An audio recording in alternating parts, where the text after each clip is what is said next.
ప్రభుత్వం వెంటనే fee reimbursement చెల్లించాలని డిమాండ్ చేశారు బీసీ సంక్షేమ సంఘం జాతీయ అధ్యక్షులు ఆర్ కృష్ణయ్య.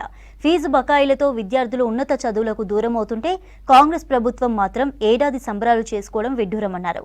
బషీర్బాగ్ ప్రెస్ క్లబ్లో నిర్వహించిన ఫీజుల పోరు సదస్సుకు ఆర్ కృష్ణయ్య ముఖ్య అతిథిగా హాజరయ్యారు. ఫీజు రియంబర్స్మెంట్ ఎత్తివేసే కుట్ర జరుగుతోందన్నారు ఆర్ కృష్ణయ్య.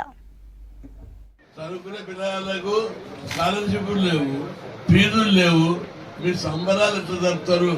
మీ సంబరాలకు పనిపెడతామని చెప్పి హెచ్చరిస్తున్నారు. ఫీజుల రియంబర్స్మెంట్ పథకాన్ని ఎత్తివేయడానికి కుట్రలు జరుగుతున్నాయి.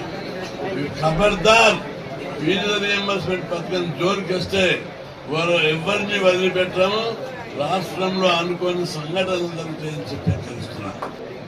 గత 1 year లోపల 1 లక్ష కోట్ల బడ్జెట్ వచ్చింది.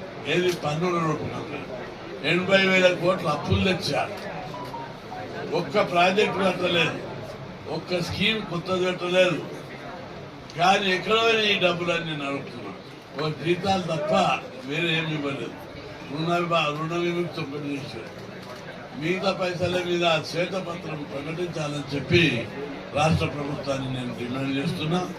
క్లాసులకు రానివ్వడం లేదు, ప్రమోషన్ ఇవ్వడం లేదు, కోర్సు పూర్తయిన వాళ్ళకి సర్టిఫికేట్ ఇవ్వడం లేదు.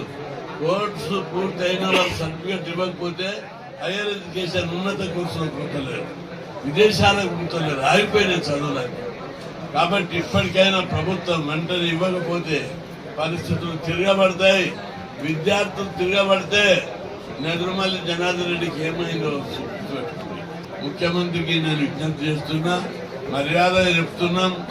మీరు దయచేసి చొరవ తీసుకొని ఫీజుల బకాయిలు పెద్దగా ఏం లేవు. 4,000 కోట్లు రివ్యూ దశల వరకు వచ్చినా ఇప్పటికి అయిపోతుండే. ఫైనాన్స్ అధికారుల యొక్క కకృతితోటి విడుదల కావడం లేదు. ముఖ్యమంత్రి వెంటనే జోక్యం తీసుకోవాలి. లేకపోతే ఎమ్మెల్యేలను తిరగనీయం, మంత్రులను తిరగనీయం,